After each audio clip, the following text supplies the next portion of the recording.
우리 아직까지 습관이 참 안 되시죠? 우리 다 같이 말씀 봉독하겠습니다. 시작. 이 말씀은 살아계신 하나님의 말씀입니다. 너희가 육신대로 살면 반드시 죽을 것이로되 영으로서 몸의 행실을 죽이면 살리니. 아멘. 네, 자리에 앉으셔도 되겠습니다.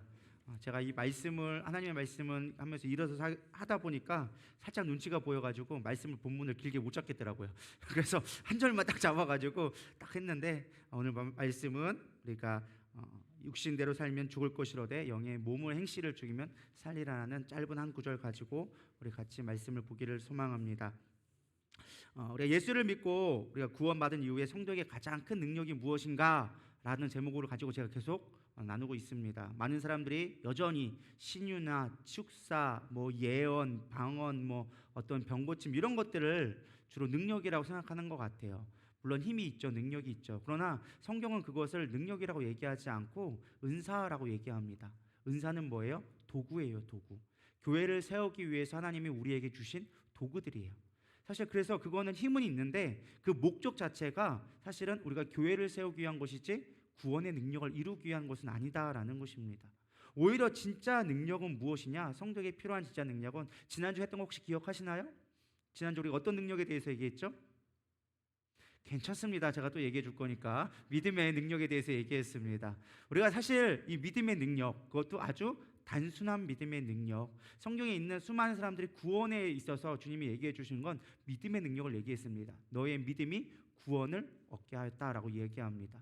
아주 단순한 믿음이 사실은 구원에 있어서 직접적인 것이지 우리의 어떤 삶에 있어서는 사실은 은사나 이런 것과는 조금 더 수준이 더 있는 거라고 저는 생각합니다. 사실 진짜 우리가 구해야 되는 건 바로 이런 능력이에요. 믿음의 능력. 사실 우리가 은사 없어도 천국 가는데 전혀 진장 없습니다. 여러분 예언하지 못해도 천국 갑니다. 귀신 못 쫓아내도 천국 갑니다. 병자 못 고쳐도 천국 갑니다. 근데 믿음 없으면 천국 못 가요. 진짜 능력이 뭘까요? 믿음이 진짜 능력이에요. 근데 우리는 막 어떤 목사님들이 막 예언하고 귀신 쫓아내고 막 신유의 은사 있으면 와, 이 목사님 능력 좋은 것 같아. 와, 이 목사님 뭔가 영빨이 있는 것 같아. 이렇게 얘기하지 정작 믿음 좋은 거에 대해서는 평가를 잘 안 하는 것 같아요.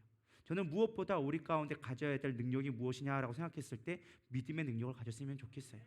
그게 제가 지난주에 말씀드렸던 믿음의 능력이었어요. 오늘은 그 능력 두 번째 시리즈, 어떤 능력이냐? 죄를 이기는 능력에 대해서 같이 생각해 보려고 합니다. 제가 계속 시리즈를 하고 있잖아요. 첫 번째는 이제 권 시리즈인데 첫 번째 권위에 대한 시리즈 했었어요. 교회의 권위, 성령의 권위, 말씀의 권위 이런 걸 했었고, 이제는 능력 시리즈, 권능 시리즈, 능력에서 두 번째 시간 바로 죄를 이기는 능력을 같이 나누고자 합니다. 우리가 많은 사람들이 착각하는 것 중에 하나가 우리가 예수 믿으면 죄에서 자유롭다라고 생각합니다. 여러분, 죄에서 자유로울까요? 자유롭지 못할까요? 어떤 것 같아요? 분명히 배울 때는 죄에서 자유함을 얻었다고 얘기했는데 실제로 보면 그런 것 같지는 않거든요. 그 애매한 답이 나올 수밖에 없는 거예요. 그러니까 우리가 맨날 혼돈스러운 거거든요. 여러분, 우리는 죄에서 자유함을 얻게 되었지만 죄에서부터 100% 자유하지는 않습니다. 이 땅에 의인은 없나니 하나도 없다고 성경은 우리에게 가르쳐주고 있습니다. 이제 오늘 그 부분에 대해서 깊이 다룰 거예요. 그래서 우리가 가장 중요한 건 우리가 죄를 이긴다라는 개념이 오늘 주제거든요. 죄를 이기는 능력. 근데 우리가 먼저 전제로 해야 될 게 무엇이냐? 우리는 죄를 사할 수 있는 능력이 없다라는 거예요. 죄를 사할 수 있는 능력은 누구에만 있어요? 오직 예수님한테밖에 없는 거예요.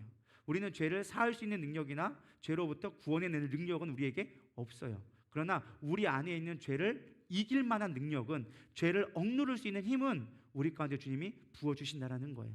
믿으십니까? 분별하셔야 됩니다. 우리가 죄를 사하거나 죄에서부터 구원해 줄 수 있는 능력은 없어요. 그러나 우리 가운데 있는 죄를 억누를 수 있는 능력은 성령님이 우리 가운데 부어주신다라는 거예요. 우리는 그 능력을 갖고 살아가야 한다라는 것입니다. 왜냐? 그것이 사실은 우리가 구원받는 데 있어서 직접적으로 연관되기 때문에 그런 거예요.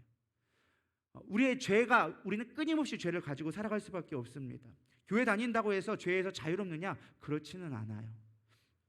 혼란이 오기 시작합니다. 예전에는 예수 믿기 전에는 사실은 죄가 죄인지도 모르고 살았으니까 참 자유롭게 살았는데, 오히려 교회 다니기 시작하니까 오히려 죄라는 것을 더 깨닫고 더 힘들어지기 시작하는 거예요. 예수 믿으면 자유를 준다고 했는데 왜 예수 믿고 더 힘들어지지? 왜 더 어려워지지? 왜 내 마음은 더 무거워지지? 당연하다라는 거예요. 왜? 죄에 대해서 알기 시작하니까. 죄에 대해 깨달아지기 시작하니까 죄의 무게를 체험하기 시작하는 거예요. 그래서 무거워지는 것은 자연스러운 현상이다라고 여러분들이 이해하기를 소망합니다. 그래서 오늘 본문 말씀에는 이렇게 바울이 얘기합니다. 너희가 육신대로 살면 반드시 죽을 것이로되 영으로서 몸의 행실을 죽이면 살리니 라고 이야기해 주고 있어요. 몸의 행실, 우리의 죄된 것을 죽여낼 수 있으면 너희들 영은 살 것이다. 그러나 영이 죽으면, 육신대로 살면 반드시 너희들은 구원받지 못한다라고 얘기해 주고 있어요. 우리의 구원받는 건 뭐예요? 영이 사는 거거든요. 영생, 영이 사는 게 여러분들 구원받은 거라고 믿으시기 바랍니다. 우리 영이 살아야 되리라 믿습니다. 그런데 문제는 우리가 육신의 옷을 입고 있는 한 이 죄에서, 죄된 육신의 몸에서 벗어날 수가 없다라고 성경은 가르쳐주고 있습니다. 우리가 신앙생활하면서 사실 많은 사람들이 죄의 능력을, 죄를 죽이는 능력을 간과하는 것 같아요. 이게 사실은 더 큰 능력이고, 정말로 우리가 피 흘리기까지 싸워야 될 영역이 바로 죄와 싸워야 될 영역이고, 우리가 진짜 필요한 힘이 이런 능력인데 우리는 이 부분에 대해서는 별로 고민하지 않는 것 같아요. 어떻게 하면 더 능력받을까? 어떻게 하면 더 부자가 될까? 어떻게 하면 내가 원하는 것을 이룰까? 이런 것에 더 포커스가 되어진 것 같아요. 여러분들이 진짜 주목할 건 죄를 이기는 능력을 사모하기를 소망합니다. 우리가 이걸 인지하지 못한 채로 살아가면요, 우리는 쉽게 죄에 지배당할 수밖에 없습니다. 그래서 바울은 이렇게 고백합니다. 우리 로마서 7장 21절에서 25절 같이 보도록 하겠습니다. 시작. 그러므로 내가 한 법을 깨달았노니 곧 선을 행하기 원하는 나에게 악이 함께 있는 것이로다. 여기 뭐라고 얘기하고 있어요? 내 안에 뭐라고 얘기했느냐? 법을 깨달았는데 나는 선을 행하기 원해. 내가 예수 믿고 구원받았더니 나는 착하게 살아야지, 하나님의 뜻대로 살아야지, 하나님의 영광을 구해야지 하며 살기를 원하는데 내 안에 또 뭐가 있다는 걸 발견했다고요? 악한 것이 있다는 걸 발견하게 되어진 거예요. 예전에는 내가 악한 것이 있는 것을 알지 못했어요. 구원받음으로 말미암아 주신 선물이 죄에 대한 센스가 생기기 시작한 거예요. 내 안에 악한 것이 있네? 그러면서 바울이 이렇게 이야기합니다. 같이 뒤에 보겠습니다. 내 속으로는 하나님의 법을 즐거워하되, 나는 영적으로 하나님의 법을 즐거워하고 싶어, 하나님을 따라가고 싶어, 하나님의 뜻대로 살고 싶어 하는데, 문제는 뭐예요? 그 뒤에 있는 23절, 내 지체 속에 한 다른 법이 내 마음으로 법과 싸워 내 지체 속에 있다. 어디 속에 있어요? 지체, 몸 속에 있다라는 거예요. 몸 속에 있는데 무슨 법이라고 얘기하고 있어요? 죄의 법으로 나를 사로잡는 것을 보는도다. 바울이 고백하는 거예요. 내가 예수 믿고 났더니 나는 자유함으로 선을 행하고 싶어졌어. 나는 착하게 살고 싶었어. 주님의 뜻대로 살고 싶었어. 근데 봤더니 내 안에 죄가 있네. 죄를 발견하게 됐네. 근데 이 법이 계속 나를 지배하려고 끊임없이 올라온다라는 거예요.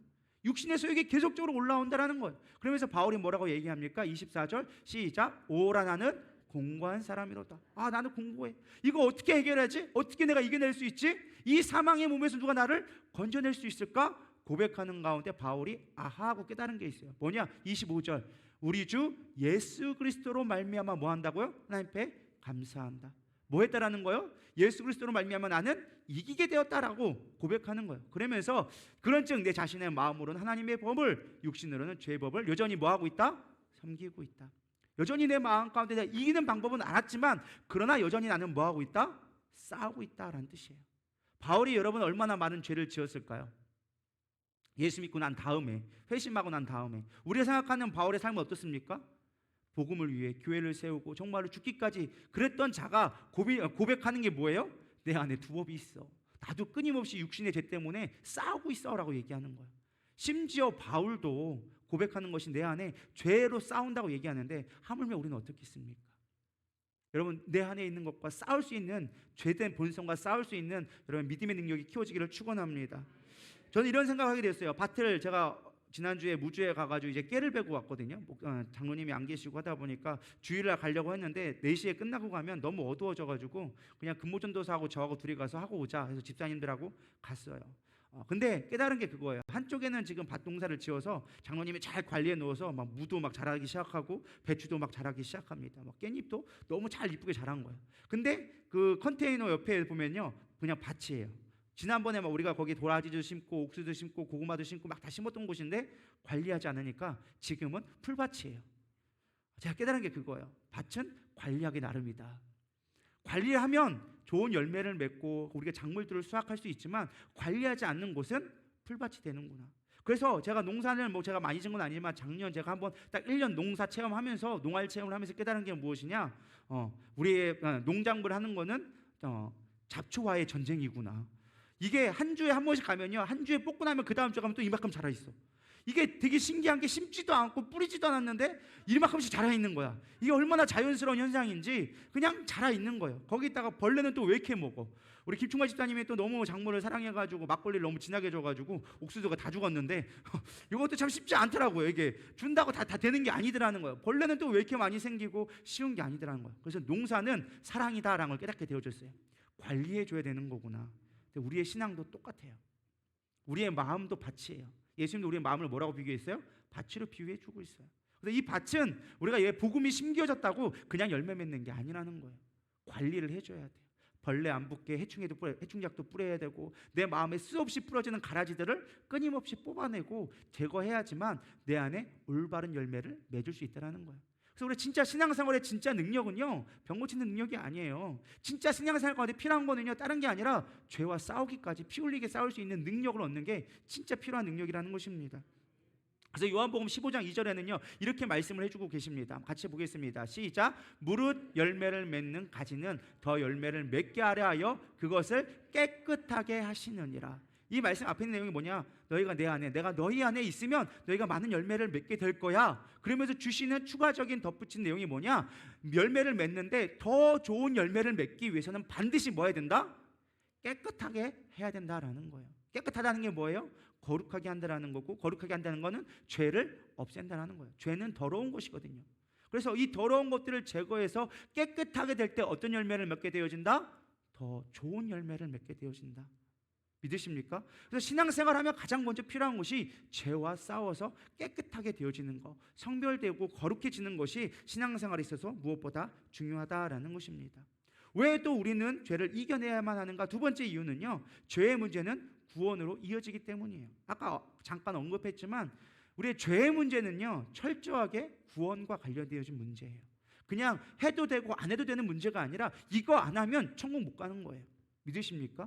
그렇기 때문에 우리는 반드시 싸워야 되는 거예요. 반드시 이겨내야만 하는 그 문제라는 것입니다. 죄를 죽이는 일은요 기본적으로 구원받지 않은 사람에게는 요구되지 않은 조건입니다. 베드로나 바울이나 이렇게 복음을 증거하면 사람들에게 반응이 일어났습니다. 특히 유대인들에게 뭐라고 반응이 왔느냐? 우리가 어떻게 해야 될고, 형제여 우리가 어찌해야 될거라고 얘기합니다. 그때 베드로가 얘기하는 것은요, 너희들 뭐라고 하냐면 교만이나 분노나 잔인함 이런 거 버려라라고 얘기하지 않았어요. 그들에게 얘기한 건 주 예수를 믿으라, 그리고 회개하고 돌이켜라라고 이야기하고 있습니다. 믿지 않는 자들에게 필요한 거는요 회개고 믿음입니다. 믿으십니까? 구원받은 자에게 필요한 게 죄를 이기는 능력이 필요한 거예요. 구원받지 않는 자에게는요 이 죄와 싸울 수 있는 힘 자체가 없어요. 그걸 필요성을 못 느껴요. 아까도 했죠. 바울이 내가 구원을 받게 되어지니까 내 안에 죄악이 있다라는 것을 깨닫게 됐다는 거예요. 세상 사람들은 자신들이 죄가 있는 조차를 몰라요. 그들이 알고 있는 죄는 그저 세상 속의 도덕에 있는 것, 법에 있는 것만 어기지 않으면 나는 착하게 살았다고 생각하는 거예요. 근데 우리는 그게 아닌 걸 알고 있죠. 하나님을 떠나 있던 게 죄라는 것을 알게 되어지는 거예요. 내 안에 그것이 얼마나 큰 죄인지를 깨닫게 되어지는 거예요. 우리는 그것과 싸워 이길 수 있어야 된다라는 것입니다. 그래서 아직 구원의 확신이 없는 자들에게는 회개가 필요한 것이지만 믿는 자에게 필요한 것은 죄를 사하는 능력이라는 거예요. 여러분, 아직까지 내가 구원의 확신이 없다면 회개하고 주님을 영접하시기를 바랍니다. 오늘날 많은 교회들이 이 영접에 대한 거를 참 등한시하더라고요. 여러분, 예수님을 영접하는 게 문제입니다. 그리고 나를 회개하고 돌이킨다라는 게 후회가 아니라 예수를 믿지 않았던 거, 예수를 알지 못했던 거를 먼저 회개하시기를 바랍니다. 그러고 난 다음에 필요한 게 죄사함의 능력이에요. 그래서 교회에 오면 끊임없이 죄에 대해서 이야기할 수밖에 없다라는 것입니다. 정욕을 죽이지 못할 때 우리는 끊임없이 죄악된 가운데 쓸리게 되어져 있습니다. 죄의 능력은요, 우리가 주님 앞에 나아가지 못하도록 구원의 능력을 희미하게 만드는 것이 죄의 능력입니다. 뭐 하는 거라고요? 구원을 이루지 못하도록 희미하게 만드는 거예요. 주님이 안 보이게 만드는 거예요. 주님이 필요 없게 만드는 거예요. 그게 죄의 능력이다라는 걸 여러분을 알기를 소망합니다. 왜 우리는 또 죄를 이겨내야만 하는가? 이 부분을 좀 살펴볼 건데요. 가장 중요한 것 중에 하나가, 저는 이런 생각을 하게 되어졌어요. 왜 하나님은 우리를 구원할 때 죄성을 그대로 남겨두었을까? 이런 생각 해보셨나요? 제가 문득 그런 생각이 들더라고요. 말씀을 준비하면서 그냥 죄를 사하실 때 죄성까지, 아예 죄의 뿌리까지 다 가져가 버리면 죄 짓지 않고 그냥 천국 갈 수 있는데 왜 굳이 우리 가운데 죄성을 남겨두어서 죄와 싸우라고 굳이 말씀하실까? 좀 억울하지 않으세요? 별로 안 억울하신가 봐요. 그냥 하나님의 뜻이거니 믿음이 너무 좋으신 건지 아니면 생각이 없으신 건지 잘 모르겠지만 저는 그런 생각을 했어요. 하나님 왜 굳이 죄성을 남겨두셨나요? 왜 내가 계속 예수를 믿는데도 불구하고 죄를 지을 수밖에 없는 연약함을 남겨두셨나요? 차라리 그냥 한 방에 믿고 끝나면 될 건데 왜 그렇게 될까요? 라고 생각을 해보게 되어졌습니다. 왜 것 같으세요? 사실 우리가 하나님의 뜻을 다 알 수 없죠. 알 수가 없는데 몇 가지 유추해 볼 수 있는 답이 있더라고요. 첫 번째는 무엇이냐? 죄의 무게를 깨닫게 하기 위해서 하나님 우리 가운데 죄성을 남겨두었다라는 것입니다. 구원받은 자에게 있어서 죄성은요, 죄의 무게가 얼마나 큰지를 알게 하는 중요한 도구가 되어져요. 바울이 스스로 고백하는 것은요, 나는 죄인 중에 괴수라고 얘기합니다. 그가 죄를 지었으면 얼마나 지었겠습니까? 그럼에도 불구하고 바울의 고백은 나는 죄인 중에 괴수입니다 라고 얘기했어요. 왜요? 죄의 무게를 알기 때문에. 내 안에 아까도 고백했지만 죄가 끊임없이 쌓고 있다는 것을 알기 때문에. 이 죄가 얼마나 힘이 센지를 알게 되어지니까 하나님의 은혜, 구원의 능력이 얼마나 큰 건지를 깨닫게 되어지는 거예요. 믿으십니까? 별로 이해가 잘 안 가죠? 그러나 여러분 믿으시기 바랍니다. 우리가 회심 이전에 사실은 핍박받는 것 때문에 사실 우리는 흔들려 합니다. 그런데 진짜 우리가 구원받잖아요. 진짜 문제는 핍박의 문제가 아니라 내 안에 죄성 때문에 고민하게 되어져 있어요. 내가 어떻게 하면 거룩하게 더 살 수 있지? 근데 나는 또 넘어질 수밖에 없네. 이것들 때문에 내 마음이 어려워져요. 제가 신앙생활 해보니까 그렇더라고요.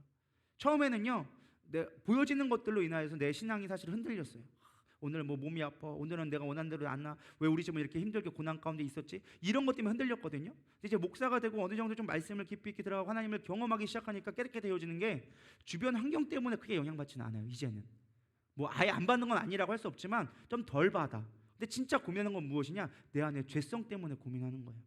제가 사실 이 오늘 설교를 준비하면서 거의 일주일가량 제가 원래 본문을 잡은 건 지난주에 잡았어요. 이미 지난주 할 때부터 믿음하기 전부터 이 본문을 해야겠다라고 계속 고민하고 있었는데 말씀 쓰기가 너무나 어려운 거예요.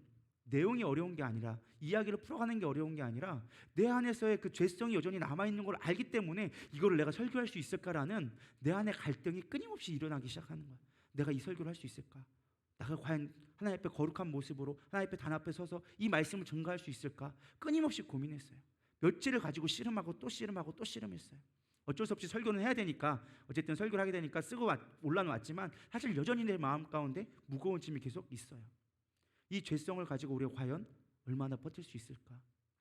신앙이 자유로우려면 죄를 이겨야 돼요. 그래야 삶이 신앙이 자유로워져요. 예배도 전혀 거리낌이 없고 내 환경적인 것도 전혀 문제되지 않아요. 근데 이 죄악된 것들 때문에 사실은 우리가 더 많이 고민하게 되어져요. 여러분 이 정도 단계에 오르기를 소망합니다. 최소한 우리가 이 죄라는 것을 내가 민감하게 반응할 수 있는 정도의 수준이 돼야 우린 천국 갈 수 있어요. 근데 그게 죄가 죄인지도 모르고 교회는 다니면서도 죄가 뭔지도 모르고 그렇게 신앙생활을 하고 있다면 우리는 아직까지 구원받지 못한 거예요. 죄송스럽지만. 여러분 깨닫기를 소망합니다. 우리는 죄에서 있어서 민감하게 반응해야 돼요. 로마서 5장 20절에 이렇게 얘기해주고 있습니다. 율법이 들어온 것은 범죄를 더하게 하려 함이라. 그러나 죄가 더한 곳에 뭐가 넘친다고요? 은혜가 더욱 넘쳐나니 이는 죄가 사망 안에서 왕노릇한 것 같이 은혜도 또한 의로 말미암아 왕노릇하여 우리 주 예수 그리스도로 말미암아 영생에 이르게 하려 함이라. 바울은 참 아이러니한 말을 했어요. 죄가 커야 은혜도 크다. 이게 이해가 가십니까? 죄가 커야 은혜가 크다라고 얘기해주고 있어요. 예수님도 비유해 주셨죠. 1만 달란트 빚진 자와 그 다음에 100데나리온인가요? 100데나리온 빚진 자. 야, 내가 널 큰 거를 탕감해줬는데 왜 작은 거를 감사하지 못하고 그걸 받으려고 하면서 큰 은혜를 받은 자는 작은 것은 용서할 수 있다라고 얘기해주고 있어요. 여기 이해가 가십니까? 이 말이에요. 우리가 죄가 크면 클수록 은혜도 큰 거예요. 여러분 예를 비유해 볼게요. 제가 예를 들어 나래한테 10만 원 빌려줬어요. 근데 얘가 안 갚았어. 근데 내가 그거를 탕감해줬어. 야 10만 원 내가 봐줄게. 너 열심히 써 하고 말았어요. 10만 원짜리와 얘가 예를 들어 저한테 1억을 빚졌다고 생각해 보세요. 근데 1억을 빚졌는데 내가 탕감해줄게 했을 때 나래의 반응이 어떨까요? 그냥 10만 원짜리처럼 그럼 당연한 거지 뭐 그 정도쯤이야 이렇게 할까요? 아니죠. 이 감격을 이 은혜를 내가 어찌 갚겠습니까? 내 삶을 다해서 충성을 다하겠습니다. 그러겠죠. 별로 그럴 만한 눈이 아닌 것 같은데 뭐 그런 거 얘기 나오고 그러나 이런 눈치인데 저 같으면 그럴 것 같아요. 우리의 은혜 죄의 크기를 알고 내가 그거를 은혜 받은 걸 알게 되어지면 그 은혜에 대한 값이 달라진다는 거예요. 하나님 왜 죄성을 남겨두었을까? 하나님의 십자가의 은혜를 우리를 더 경험케 하기 위해서. 한 번으로 끝나는 것이 아니라 천국 가는 그날까지 주님이 주신 은혜를 간직하게 하려고 남겨두었다라고 저는 믿습니다. 어떤 사람은 이 말씀을 좀 오해할 수 있는 것 같아요. 그러면 하나님 앞에 구원받고 제가 이만큼 커야 이만큼 은혜를 누리니까 내가 이만큼 죄를 더 지어야겠네? 이런 생각하시는 분이 없기를 소망합니다. 가끔 그런 분이 있을 것 같아요. 단순하게 생각해가지고 죄가 크니까 은혜가 크다. 그럼 죄가 커도 되겠네? 난 내 마음대로 살아야지. 여러분 그러지 않기를 소망합니다. 그게 구원파가 그런 거예요. 한 번 구원받았으니까 죄 지어도 상관없다라고 얘기하는 게 구원파거든요. 아니에요. 우리는 끊임없이 죄와 싸워야 돼요. 죄값을 반드시 치르게 되어져 있어요. 그래서 죄를 짓지 않아야 돼요. 바울이 얘기하는 의미는 그런 의미가 아니라는 거예요. 내가 이전에 몰랐었는데 이제는 내가 죄의 크기를 알아서 내 안에 요즘에 죄성이 있으면 그것이 얼마나 큰 건지 알고 그 힘이 얼마나 대단한지 알기 때문에 주님의 은혜가 아니고는 그걸 누를 수 없다라는 그 죄의 크기를 알았기 때문에 주님의 은혜를 알게 되어지는 거예요.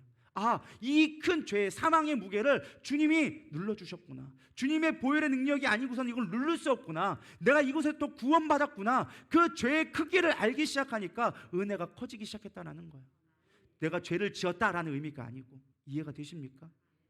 여러분 죄가 있는 곳에 은혜가 있습니다. 그래서 우리는 은혜로운 사람들입니다. 다들 한 가닥씩 해봤기 때문에. 그죠? 별로 아멘들 안 하시네요. 넘어가도록 하겠습니다. 둘째는 무엇이냐? 우리가 왜 하나님의 죄성을 남겨두었느냐? 죄와 싸움으로 인하여서 성령님만 의지하게 하려고 우리 가운데 죄성을 남겨두었다라는 것입니다. 요즘에는 그나마 좀 흔해졌는데 한 10여 년 전만 해도요, 산 고등어회가 많지 않았어요. 없었어요. 산지에서 배에서만 먹을 수 있는 게 산 고등어회였어요. 물론 요즘도 그렇게 흔하진 않더라고요. 그럼에도 불구하고 고등어회를 먹을 수 있는데 옛날에는 이 고등어회를 먹을 수가 없었어요. 왜 못 먹었느냐? 고등어가 성질이 급해가지고요, 잡히면 바로 죽는다라는 거예요. 잡아놓고 물속에 넣으면 얼마 안 있어서 그냥 죽어서 동동 뜨는 거예요. 왜 그러느냐? 고등어 습성이 그래요. 고등어가 어떤 어종이냐면 회유성 어종이래요. 그래서 걔는 태어날 때부터 죽을 때까지 계속 꼬리로 휘엄치면서 쉬지 않고 참치처럼 계속 돌아다녀야만 하는 게 이 고등어래요. 참치나 고등어, 등푸른 생선, 그렇죠? 그래서 걔는 살이 참치랑 비슷하게 살이 빨갛죠. 하얀 살이 별로 없고 빨가요. 왜 그러냐면은 계속 움직이기 때문에 근육이 발달돼가지고 빨개요. 그러다 보니까 피도 많아서 빨리 죽는 거예요. 그래서 빨리 부패되어지고. 그래서 고등어를 먹기 위해서 사람들이 했던 방법이 무엇이었냐? 염장을 한 거예요. 간고등어, 자방고등어가 왜 나왔느냐? 빨리 부패되어지니까, 피가 많아서 빨리 부패되어지니까 부패되지 않게끔 소금으로 절여서 먹은 게 간고등어가 그렇게 해서 나오게 된 거예요. 그래서 이 고등어를 먹는데 이 고등어를 산채로 먹으려니까 방법이 없는 거예요. 왜냐면 중간에 옮기다 보면 다 죽어버리는 거예요. 승질이 급해서 그냥 가만히 놔뒀더니 다 죽어버리는 거예요. 물론 요즘에는 기술이 좋아져가지고 이제 물을 계속 순환시켜서 고등어가 헤엄치면서 오게끔 해가지고 살려서 오지만 예전에는 그 방법이 별로 없었어요. 기술도 되지 않았고. 그러니까 옛날에는 어떻게 했느냐?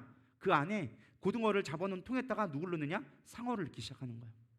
상어를 넣으면 어떻게 될까요? 안 잡혀 먹으려고 죽으라고 도망쳐 다니는 거예요. 그러니까 옮기는 과정에도 죽으라고 헤엄쳐 다니니까 얘가 죽지 않고 살아있는 거예요. 죽으라고 상어 넣어놨더니 살아있더라는 거예요. 이게 이해가 가시나요? 하나님이 왜 우리 가운데 죄를 넣으셨나? 죽지 말고 살라고. 믿으시길 바랍니다. 이게 동의가 되시나 모르겠어요. 깨달아지시나 모르겠어요. 죄를 넣어주신 건 왜 우리 가운데 죄성을 놔뒀느냐? 살라고. 그래야 주님을 의지하니까. 그래야 우리가 몸부림치니까. 그래야 주님 앞에 붙들릴 수 있으니까 우리 가운데 죄성을 넣어놨다는 거예요. 죄가 얼마나 큰지를 알게 되어지면 죄로부터 짓지 않기 위해서 주님의 은혜면 아니면 우리가 구원받지 못하니까 주님을 의지할 수밖에 없게끔 만든 게 죄성이라는 거예요. 언뜻 보면 하나님은 왜 안 가져가셨지라고 할지 모르겠지만 이것이 은혜라는 거예요. 죄성 또한 은혜다. 이게 이해가 되시려나 모르겠어요. 전 이걸 깨닫고 얼마나 큰 은혜가 되었는지, 주님 그래요, 저는 죄인이지만 주님의 은혜로 살아갑니다, 고백하게 되어지더라고요. 별로 아멘들 좀 해보세요. 그렇게 싫으세요? 그렇게 어려운 이해하기가 힘드신 건가? 여러분 죄성이 있음으로 말미암아 우리는 하나님의 사랑 안에 거할 수 있는 거예요. 주님의 성령 안에 앞에 붙들려 있는 거예요. 하나님은 왜 굳이 출애굽하고 광야에다 그들 놓았을까요? 얼마나 편한 길이 있고 얼마나 좋은 길 얼마나 많이 있어요. 근데 굳이 왜 광야로 넣어놨어요? 하나님 그들을 시험해 보려고. 뭐하냐? 하나님을 믿나 안 믿나 시험해 보려고. 광야로 놓은 거는요, 하나님이 철저하게 하나님만 의지하게 만들려고 훈련시키는 과정이었어요. 너들 먹을 물 없지? 목마르지? 광야 원래 메마른 거야. 근데 내가 너에게 먹여줄 거야. 반석에서 물 내고. 배고프지? 먹을 거 없지? 내가 만나 내려줄게. 너들 고기 먹고 싶다고? 매출하게 줄게. 옷이 헤인다고? 내가 헤이지 않게 단단하게 해줄게. 광야는요 아무것도 없는 지역이에요. 무와 같은 지역이에요. 죽을 수밖에 없는 지역이에요. 근데 하나님은 그곳에다가 출애굽시켰어요. 왜? 그들을 보호하려고. 하나님만이 살 길이라는 걸 알게 하려고. 그래서 예수님이 말씀한 게 뭐예요? 사람이 떡으로만 살 것이 아니요 하나님의 말씀으로 살 것이다. 이해가 안 가죠. 육신에 매인 사람들은 이 말씀이 이해가 안 가요. 그러나 영적으로 사는 사람은요 이 말씀이 이해될 수밖에 없어요. 아, 나는 말씀 아니면 살 수 없구나. 나는 영적으로 살 수밖에 없구나. 내가 육을 죽이지 않고 육으로 사는 것이 아니라 영으로 산다는 게 이런 말이다라는 것을 깨닫게 되어지는 거예요. 제가 얘기했죠. 말씀을 볼 때 그냥 보지 말고 영으로 깨달으라고. 하나님의 관점으로 보라고. 그럴 때 말씀이 깨달아지기 시작한다고. 그게 영적 삶이에요. 하나님은 우리 가운데 굳이 고난해 주고 죄 가운데 두신 거는 우리를 성령 가운데 이끌리게 하려고 주셨다라는 거예요. 세 번째, 하나님은 왜 그렇다면 죄성을 가지 않고 또 우리 가운데 죄를 주셨느냐? 하나님을 더 사랑하게 만들려고. 믿으십니까? 성령 충만하면 우리가 늘 성령 충만하면 우리가 얼마나 좋겠습니까? 근데 우리가 늘 성령 충만하기가 어려워요. 솔직한 얘기로. 세상 속에 살다 보면 죄 가운데 점점 묻어질 수밖에 없고, 똥밭에 있는데 어떻게 우리 똥 안 묻겠습니까? 먹물이 있는데 햇볕 입고 갔는데 먹물 지나가는데 거기 어떻게 먹물이 안 튀겠습니까? 튈 수밖에 없는 거예요. 우리는 늘 실패할 수밖에 없어요. 그래서 우리도 찬양도 부르잖아요. 늘 실패한다고. 오늘도 연약하다고 고백한 찬양 뭐죠? 주님 우린 연약합니다. 오늘 또 하루 실수합니다. 주 뜻 이루며 살기엔 부족합니다. 주님 우린 연약합니다. 고백하잖아요. 안 그래요? 우린 연약해요. 그렇기 때문에 죄 때문에 끊임없이 실패하거든요. 그래도 주님의 사랑이 더 큰 거예요. 그래서 주님의 은혜가 너무 감사한 거예요. 옛날같이 하나님이 정말로 공의로운 하나님, 공의로운 하나님이 심판의 하나님이라 그것만 바라본다면 죄 지금 여기 살아있을 사람 아무도 없어요. 근데 주님이 우리가 실패하지만 그럼에도 불구하고 기다려주시고 견뎌주시고 그로 인하여서 배우게 하심으로 말미암아 우리가 성장하게 하시는 그 하나님의 사랑을 깨닫게 되어지니까 죄가 있으면 감사할 수 있는 거예요. 역설적이지만 그렇다라는 거예요. 우리가 실패할 수밖에 하나님은 우리를 만들어 주셨어. 믿으십니까? 하나님은 온 우주 만물에 다 아세요. 창조부터 우리의 끝까지 다 알고 계세요. 근데 우리 죄 지을 거 몰랐을까요? 알았어요. 근데도 굳이 죄를 허용하셨어요. 선악과를 따먹게 내버려 두셨어요. 사람이 범죄하는 거 뻔히 아셨어요. 근데 왜 죄를 놔두셨냐라는 거예요. 하나님의 사랑을 깨닫게 하려고. 하나님이 하나님 되는데 가장 중요한 게 무엇이냐? 구원하는 거예요. 하나님은 구원자 하나님이라고 얘기하고 있어요. 유태인들의 10계명은 뭐냐? 1계명은 무엇이냐? 내가 너희를 구원한 여호와니라. 이걸 기억하라는 거예요. 구원자 하나님이라는 걸 기억하라는 거예요. 하나님이 영광 받으시는 가장 제일 중요한 도구가 무엇이냐? 영광 받으시는 거예요. 하나님은 영광 받기 위해서 우리를 창조하셨다고 하는 거예요. 근데 하나님이 영광 받는 가장 중요한 건 무엇이냐? 구원할 때 우리가 스스로 하나님 앞에 자비를 구하고 하나님의 구원의 능력을 의지하며 나갈 때 하나님은 가장 큰 영광을 받으시는 거예요. 죄가 있음으로 말미암아 은혜가 있는 거라니까요. 이게 깨달아지시나 모르겠네요. 죄가 없으면요 우리는 하나님이 필요 없는 존재가 돼버려요. 하나님 필요 없어요. 그러므로 하나님 우리를 마냥 찬양만 하고 영광만 돌리게끔 만들면 그건 로봇이죠. 하나님 우리에게 자유의지를 줘서 우리 스스로 하나님을 찾을 수 있게끔 만들어 주셨다는 거예요. 근데 우리 스스로 하나님을 찾을 수 있기 위해서 반드시 필요한 것 중에 하나가 우리의 죄성이라는 거예요. 우리의 죄가 있음으로 말미암아 하나님만이 그 죄를 구원해 줄 수 있다는 걸 깨달을 때 하나님이 하나님 되심을 나타낼 수 있는 거예요. 하나님께 영광 돌릴 수 있다는 거예요. 하나님 우리가 죄 지을 걸 아셨어요. 근데도 죄를 허용해 주셨어요. 하나님이 하나님 되려고. 믿으십니까? 여러분 이것을 깨달아지기를 소망합니다. 그래서 하나님의 사랑을 더 경험하게 되어지는 거예요. 마지막, 하나님은 왜 우리 가운데 죄성을 남겨두셨을까? 전도하려고. 믿으십니까? 여러분 만약에 우리가 예수를 믿게 되어졌을 때 모든 죄성이 사라졌다라고 생각해 보세요. 그럼 우리가 전도할 수 있을까요? 여러분 우리가 거룩해지잖아요. 우리는 더러운 곳에 갈 수조차가 없습니다. 믿으십니까? 우리가 깨끗한 옷 입고 여러분 가가지고 이렇게 흙탕밭에 갈 수 있을까요? 안 가요. 그러나 검은 옷 지저분한 옷 입고는요 막노동을 다 해요. 더러운데도 먼지구덩이에 들어가요. 왜 그래요? 더러우니까. 내가 진짜로 완전하게 의롭게 되어지면요 우리는 죄인들과 상종하지 않습니다. 죄에 있는데 그 더럽고 역겨운 거에 우리가 어떻게 갈 수 있냐라는 거예요. 나는 완전히 의로운데 저 더러운 죄인 어떻게 그 역겨워서 못 가는 거예요. 전도할 수가 없어. 근데 너나 나나 도찐개찐이야. 제가 질문을 드릴게요. 한강에 큰 돌과 작은 돌을 던지면 어떤 게 빠지게요? 큰돌 빠진다는 생각은 물을 돌을 안 젖어다 봤기 때문에 한 거예요? 둘 다 빠져요? 둘 다 빠져요, 둘 다. 돌은 그냥 물에 다 빠지게 되어 있어요. 뭐 큰 돌만 빠지는 거, 뭐 작은 돌은 안 빠지고 큰 돌만 빠진다 그렇지 않아요. 둘 다 빠져요. 뭐예요? 너나 나나 도찐 개찐이라는 거예요. 죄를 지으면 똑같이 다 심판받을 거고 다 하나님의 구원의 능력이 필요한 거예요. 내가 얘보다 조금 더 낫다고 해서 엄청 나은 게 아니라는 거. 똑같이 다 죄인일 뿐이에요. 그러니까 내가 얘한테 갈 수가 있는 거예요. 내가 진짜로 의인이 되어지고 거룩한다면 이 사람과 함께 할 수 없어요. 근데 조금 더러우나 덜 더러우나 뭐 그냥 거기서 그 나물에 그 밥이기 때문에 우리는 복음을 증거할 수 있는 기회를 얻을 수가 있는 거예요. 저는 그렇게 믿어요. 제가 가만히 묵상하면서 하나님 왜 우리 가운데 죄성을 남겨두셨나요? 하는데 저에게 주시는 메시지가 이거였어요. 야, 전도하려고. 나도 죄인 중에 거하려고 온 우주 만물을 버리고 온 그 영광의 자리를 버리고 가장 낮은 곳에 왔어. 그게 성육신이에요. 죄인을 구원하려고 죄 가운데 들어왔다라는 거예요. 우리가 죄인들을 구원하기 위해서는 내가 완전히 의롭다고 해서 죄인을 구원할 수 있는 게 아니라는 거예요. 나도 죄인이지만 그러나 주님의 은혜가 필요한 존재인 걸 깨달았기 때문에 우린 그들에게 나아 복음을 증거할 수 있는 거예요. 여러분, 전도한다는 게 어려운 거 아니에요. 내가 죄인이라는 걸 깨닫고 주님의 은혜 아니면 구원받지 못한다는 걸 깨달아서 내가 먼저 깨달았으니까 알려주려고 하는 거예요. 믿으십니까? 하나님과 화목해야 돼. 그게 우리가 구원받는 거야 라는 거를 알려주기 위해서 우리가 먼저 구원받는 걸 여러분 믿으시기 바랍니다. 그래서 전도를 위해서 우리를 구원해 주셨다니까요. 하나님 우리 가운데 일부러 죄성을 남겨주셨어요. 이 부분은 이해가 가셨죠? 근데 중요한 건 이 죄를 남겨주셨지만 반드시 우리가 이거를 이기게끔 하셨다라는 거예요. 믿으십니까? 죄를 이겨야지만 구원받을 수 있도록 우리 가운데 허락해 주셨어요. 근데 우리는 이 죄를 이기려 하지 않으려 할 때가 있어요. 그 결과가 무엇인지 여러분들 무엇보다 알기를 소망합니다. 우리는 죄를 이겨야 되는데 죄를 이기기를 게을리하고 하지 않았을 때 어떤 결과가 오는지를 알아야 죄를 이길 수 있게 되어지거든요.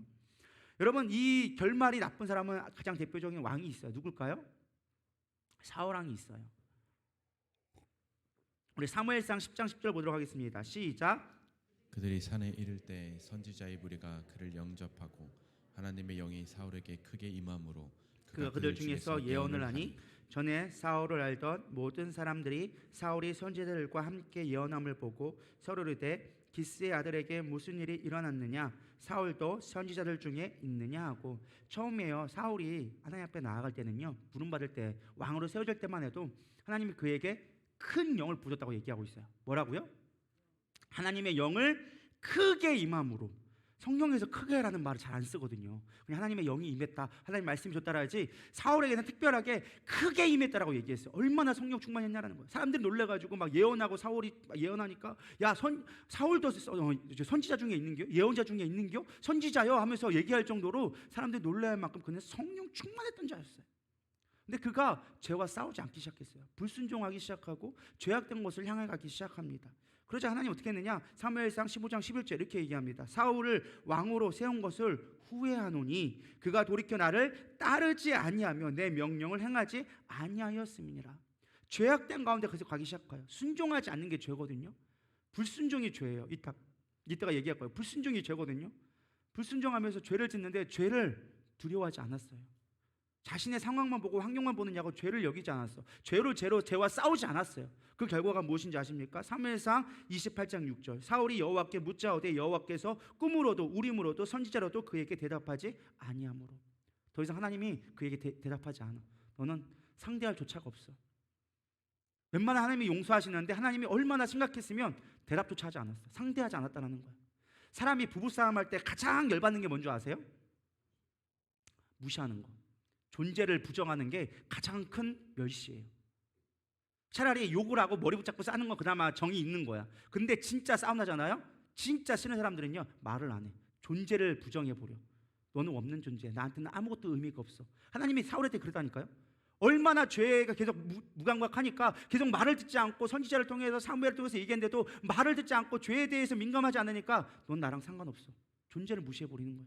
얼마나 두려운 말씀인데요. 여러분, 하나님이 없으면 여러분 얼마나 큰 두려움인지 깨닫기를 소망합니다. 구원받는 자에게 가장 큰 두려움은요, 하나님이 없는 거예요. 하나님이 존재하지 않는 거예요, 내 안에. 여러분, 구원이 뭔지 아십니까? 임마누엘, 하나님이 우리와 함께 하시다. 그게 구원이라니까요. 예수라는 이름이 뭐야? 내가 너희를 죄에서 구원하러 오셨다. 근데 이 예수님이 오실 때 선지자들이 이사야에서 뭐라고 얘기했느냐? 임마누엘, 우리와 함께 하러 오다. 그게 구원이라고 얘기해주고 있어요. 구원받는 하나님은 우리와 함께하는 거예요. 근데 우리가 죄로 인하여져서 죄와 싸우지 아니하면요, 순종하지 아니하면요, 그 죄가 하나님이 떠나간다니까요. 하나님 우리 뭐라고 얘기하고 있어요? 너희는 거룩한 성전이다라고 얘기하고 있어요. 하나님이 거하시는 전이라고 얘기하고 있어요. 우리의 몸, 우리 육체 가운데 있는 마음이 하나님이 거하시는 전이라고 얘기하고 있어요. 근데 이 가운데 죄로 인해서 더러워지면 하나님이 거할 수 있다, 못 거한다? 못 거한다. 왜? 하나님은 거룩한 분이기 때문에 죄 있는 곳에 거할 수 없다는 거예요. 하나님이 떠나는 게 가장 큰 심판이에요. 여러분, 우리가 죄에 민감하지 못하잖아요. 하나님의 영이 떠나가. 제가 참 감사했던 것 중에 하나가 뭐냐면, 지난번에 명절 때 우리 우목사님이 오셨어요. 우목사님이 왔는데 우리 관영 전도사가 이제 군대에 있다 보니까 이제 약간 얘가 이제 술을 마시기 시작하는 거예요. 그래가지고 술을 마시고 이제 관영회 때 주고 이제 옆에 있는데 우목사님은 술을 안 드시는 거예요. 그래서 그 안 드시는 것까지 좋은데 그 안 드신 이유를 물어봤더니 술을 마시면 기도가 안 된다라는 거예요. 여러분, 이게 이해가 가십니까? 난 술 먹어도 기도 잘 되던데 아직 하나님의 성령의 은혜를 경험하지 못한 거예요. 담배 피는데 기도 잘 되는데 뭔가 이상한 거예요. 뭔가가 문제 있는 거예요. 아직 성령을 덜 받은 거예요. 진짜 내가 구원받고잖아요. 죄가 들어오면요, 하나님이 떠나는 게 느껴져요. 그러면 그게 되게 답답함으로 다가오기 시작하는 거예요. 뭔가 삶은 똑같은데 교회도 나오고 내가 말씀도 보는 것 같은데 답답함이 느껴져요. 기도가 되지 않기 시작해요. 그래서 흔히 속된 말로 우리끼리 하는 말은, 좀 믿는 사람끼리 하는 말은, 야, 오늘 기도의 줄이 막혔다고. 기도의 줄이 막혔다고. 기도가 안 되기 시작하는 거예요. 그럼 그걸 뭐 됐냐? 죄를 빨리 싸워야 돼요. 내 안에 있는 죄악들을 빨리 털어내야 돼. 이것들을 털어내야지만 비로소 기도가 나오기 시작하는 거예요. 이 정도 수준이 되기를 축원합니다. 아멘 안 하시는 분들은 어떤 분들이에요? 기도하기 싫다는 뜻은 아니겠죠? 여러분, 아멘 하시길 소망합니다. 이 정도 수준은 돼야 돼요. 하나님 앞에 정말로 매달릴 수 있는 그런 마음이 되어야 되리라 믿습니다. 우리가 정말로 죄를 무시하게 되어지면 죄의 노예가 되어지는 거예요. 로마서 7장 19절, 내가 원하는 바 선은 아니하고 도리어 원하지 아니하는 바 악은 행하는도다. 우리가 순종하지 아니하고 계속 죄로부터 이겨내지 않잖아요. 악이 행하게 되어진다니까요. 그럼 이 악은 무엇이냐? 육체의 일은 무엇이냐? 성경 말씀에 갈라디아서 5장 19절 21절에 이렇게 얘기해 주고 있습니다. 다 같이 읽어보겠습니다. 시작. 곧 음행과 더러운 것과 호색과 우상숭배와 주술과 원수 맺는 것과 분쟁과 시기와 분냄과 당지는 것과 분열함과 이단과 투기와 술취함과 방탕함과 또 그와 같은 것들이라. 전에 너희에게 경계한 것 같이 경계하노니 이런 일을 하는 자들은 하나님의 나라를 유업으로 받지 못할 것이요. 아멘. 아까 우리 본문 말씀이 뭐였어요? 육체를 죽이라는 거였어요. 그리고 영으로 살라는 거였어요. 근데 육체의 일이 뭐냐라고 했을 때 갈라디아서 분명하게 얘기해 주고 있어요. 음행과 더러운 것과 호색과 우상숭배, 주술, 원수 맺는 분쟁, 시기, 분냄, 당짓는 분열, 이단, 투기, 술취함, 방탕함, 이러한 것들은 다 육체에 속한 일이다. 우리가 하나님 앞에 속해 있지 않으면요, 이러한 일들이 우리 가운데서 활성화되어진다는 거예요. 여기에 죄 없는 자는 아무도 없어요. 우리 다 이런 것들을 안에 씨앗을 품고 있어요. 전 이걸 뭘로 비유하느냐? 대상포진. 우리 수두. 여러분, 수두 어릴 때 겪어보셨나요? 안 겪어본 사람들은 그나마 괜찮은데 겪어본 사람들은 철저하게 관리하시길 소망합니다. 대상포진이라는 게 있어요. 이 대상포진이 뭐냐? 우리가 어렸을 때 수두를 걸리잖아요. 그럼 수두를 걸리면 처음에는 막 발현이 돼요. 수포도 생기고. 근데 그거를 이겨내요, 면역력이. 그러면 얘가 완전히 죽느냐? 그렇지 않아. 얘가 어디로 가느냐? 골수 속으로 숨어버려요. 그래서 잠재되어져 있어요. 그러다가 나이가 먹고 면역력이 떨어지면 얘가 활성화되는 거야. 액티베이트가 되는 거예요. 활성화되어져서 온몸에 퍼지기 시작하는 거. 그래서 신경을 타고, 왜냐 골수 쪽에 있다 보니까 신경을 타고 있다 보니까 신경을 타고 나오는 게 대상포진이라는 거예요. 뭐가 되어졌을 때? 조건이 맞으면 이게 활성화되어지는 거예요. 죄성도 이와 비슷하다고 저는 생각해요. 우리 안에 깊이 마음 깊은 속에 숨어져 있어. 이걸 완전히 제거할 수가 없어. 아직까지 제거할 수 있는 의술이 없어. 근데 이게 조건이 맞아지기 시작하면 활성화되기 시작하는 거야. 방탕함이 나오기 시작하고, 술 취함이 나오기 시작하고, 호색함이 나오기 시작하고, 미움이 분열이 나오기 시작하고, 뭐 할 때? 면역력이 떨어지면, 우리의 영적인 거룩함이 떨어지면 이게 나오기 시작한다는 거야. 액티베이트가 되기 시작하는 거야. 할렐루야. 그래서 이런 것들을 우리가 끊임없이 눌러야 돼요. 면역력을 키워서 그것들이 활성화되지 않는 것처럼 우리가 이 죄성을 누구나 갖고 있어. 죄의 씨앗을 누구나 갖고 있기 때문에 어떻게든 환경만 되면 다 자라날 수가 있다는 거예요. 그래서 이거를 눌러놔야 된다는 거예요. 언제까지? 천국 가는 그날까지. 완전하게 주님이 오실 그날까지 이거를 우리가 눌러놔야 되는 거예요. 그래야 우리가 승리할 수 있다라고 성경은 이야기해주고 있습니다. 그렇다면 우리가 중요한 건 왜 왜 피 흘리기까지 죄와 싸우지 않을까? 이 중요한 거, 구원받는 거, 우리는 왜 이걸 가장 중요하고 가장 큰 능력이 죄와 싸우는 능력인데 왜 죄와 싸우지 않고 있는가? 여러분 왜 안 싸우십니까? 물어보는 거예요. 제가 왜 죄와 싸우지 않습니까? 딱 한마디로 정의하면요, 죄를 사랑해서. 여러분 저절로 나는 게 있다고 합니다. 저절로 생기게 되는 게 있는데 사람이 아무것도 하지 않아도 저절로 생기는 건 무엇이냐? 첫 번째는 죄 짓는 건요 저절로 생긴대요. 그리고 사랑하는 것도 저절로 생긴대요. 우리가 누군가 사랑할 때 내가 억지로 막 개선하면서 사랑하지 않잖아요. 저 사람 봤을 때 그냥 한눈에 반하는 것처럼 진짜 사랑은 그렇게 생긴대요. 저절로 생겨나게 되어져 있어요. 근데 중요한 건 우리가 이거를 싸워야 되는데 왜 싸우지 않느냐? 사랑하기 때문에. 그래서 죄와 사랑은 같이 가더라고요. 여러분 사랑하는 사람들이 내 사랑을 받아주지 않으면 우리는 그걸 증오로 바꿉니다. 애증으로, 죄로 바꿔버려요.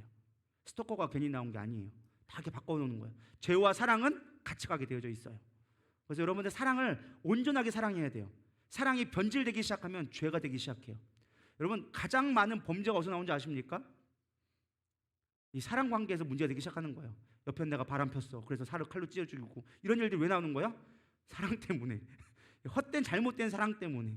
온전하게 사랑하는 주는 사랑, 하나님의 아가페적 사랑이 돼야 되는데 헛된 사랑, 소유하려는 사랑으로 바뀌어버리니까 그게 죄악이 되는 거예요. 하나님을 사랑하지 않고 딴 걸 사랑하니까 죄가 되는 거예요. 믿으십니까? 너무 놀라운 영적 원리를 알려줘가지고 제가 이거 깨달으면서 전 스스로 감동했거든요. 그렇구나, 죄와 사랑은 같은 거구나. 하나님을 사랑했는데 내가 세상을 너무 사랑하고 있었구나 깨달았는데 별로 감동들이 없으시니까 넘어가도록 하겠습니다. 저만 감동해야죠 뭐. 어쨌든 중요한 건 뭐냐? 우리가 죄와 싸워야 되는데 가장 큰 문제는 죄를 사랑하는 거고, 가장 큰 우리가 죄를 아무리 이기려고 해도 못 이기는 이유 중에 하나가 무엇이냐? 죄의 잘못된 이해 때문에 그래요. 제가 예를 들어 볼게요. 제가 맨날 과음하고 맨날 야식 먹고 짜게 먹고 밤늦게 잔다고 생각해 보시기 바랍니다. 어떤 일이 일어날까요?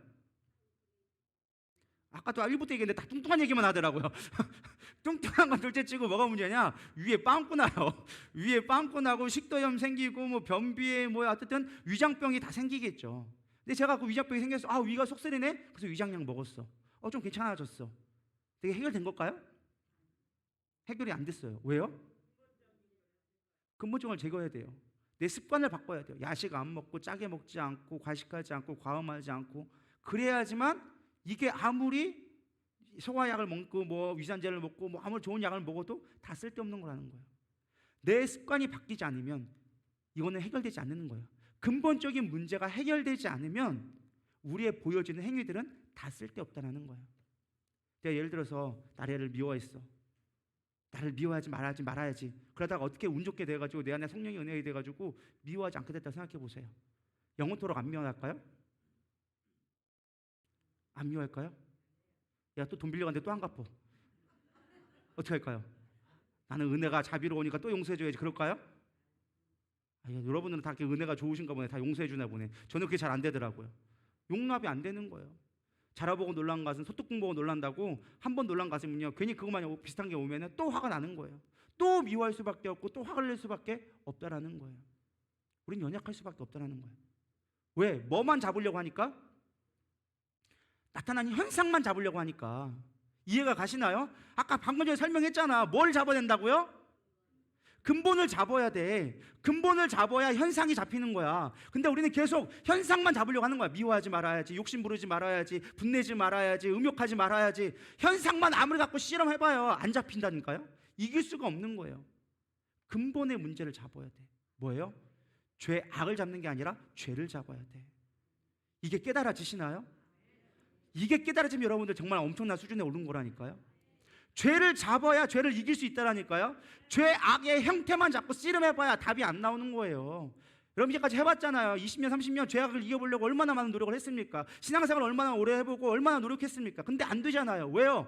죄를 붙잡지 않고 악만 잡았으니까. 분별이 되시나요? 저는 그렇게 제 나름대로 분리를 했어요. 죄와 죄악은 다르다. 죄로 인하여서 죄악은 나오는 것이다. 하나님을 떠남으로 말미암아 죄악된 형태들은 얼마든지 바뀔 수가 있어요. 모양은 얼마든지 바뀔 수 있어요. 근데 죄는 안 변해요. 가장 근본의 뿌리를 제거해야 돼요. 그럼 성경에서 말하는 죄가 뭘까요? 성경에서 말하는 죄, 이걸 알아야죠. 우리가 이거를 모르니까 맨날 넘어질 수밖에 없는 거예요. 해결되지가 않는 거예요. 죄란 무엇이냐? 성경은 크게 네 가지로 얘기해 주고 있습니다. 분명하게 죄에 대해서 정의해 준 게 있어요. 첫 번째, 우리 요한일서 3장 4절 시작. 죄는 불법이라. 뭐가 죄라고요? 불법이 죄라고 얘기해 주고 있어. 불법이 뭐냐? 여러분 다 들어보는 말이에요. 하르마티아. 뭐예요? 관역을 벗어났다. 그게 죄라고 얘기해 주고 있어요. 원래 관역을, 우리는 하나님을 향해 가는 것이 온전한 길인데 다른 길로 갔다. 그게 불법이라는 거예요. 여러분 불법 유턴 뭐예요? 불법 유턴?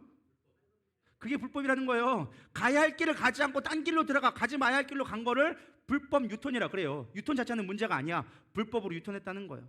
우리가 하나님 앞에 가야 되는데 딴 길로 돌아갔어. 그게 성경은 죄라고 얘기하는 거예요. 딱지 띄어야 돼요? 여러분 영적으로 딱지 띄기를 희망합니다. 왜 이렇게 영적으로 해가지고 딱지 띄고 계십니까? 할렐루야. 죄는요 하나님 앞에 향하지 않는 게 죄다라는 거예요. 그게 죄예요. 그거 갖고 우리 씨름해 본 적 있나요? 내가 하나님을 향하고 있지 않은 것에 여러분 얼마나 씨름했습니까? 그것 때문에 여러분 얼마나 애쓰면서 붙잡기 위해서 노력했습니까? 근데 우리는 그거 갖고 씨름하지 않고 미워하는 것 때문에 고민해요. 음욕 때문에 우리는 고민해요. 그거는 고민할 문제가 아니라니까요. 아무리 뭐 위가 아프다고 해서 위산제 먹고 제산제 먹는 거 중요치 않아요. 내 습관을 바꾸는 게 더 중요하다는 거예요. 본론을 잡는 게 더 중요하다는 거예요. 깨달을 자는 깨달을지어라. 아멘. 본론을 잡고 씨름해야 된다는 거예요. 하나님 앞에 향해 가는 것 갖고 씨름해야지 죄의 문제는 해결된다는 거예요. 근데 우리는 이거 갖고 씨름하지 않아. 다 아는 것처럼 생각하죠. 근데 우리는 이걸 모르고 있다니까요. 이 당연한 원리를 모르니까 맨날 죄악으로 허덕일 수밖에 없는 거예요. 죄는 끊임없이 열매를 낼 수밖에 없어요. 나쁜 열매는요 노력하면 노력할수록 뭐만 만들어요? 나쁜 열매만 만드니라. 우리가 아무리 노력하고 노력한다 할지라도 우리는 나쁜 열매밖에 맺을 수 없는 거예요. 좋은 나무로 접붙임 바 되어져야죠. 그래야 좋은 열매를 맺죠. 하나님 앞에 향해 가야, 하나님 앞에 붙어 있어야 좋은 열매를 맺죠. 이 원리를 못 깨달으니까 맨날 헷갈리기 시작하는 거예요. 열매만 나쁘다고 열매만 계속 없앤다고 되나요? 아니요. 옮겨야죠. 완전하게 하나님 앞에 향해 가야죠. 죄로부터 멀어져야죠.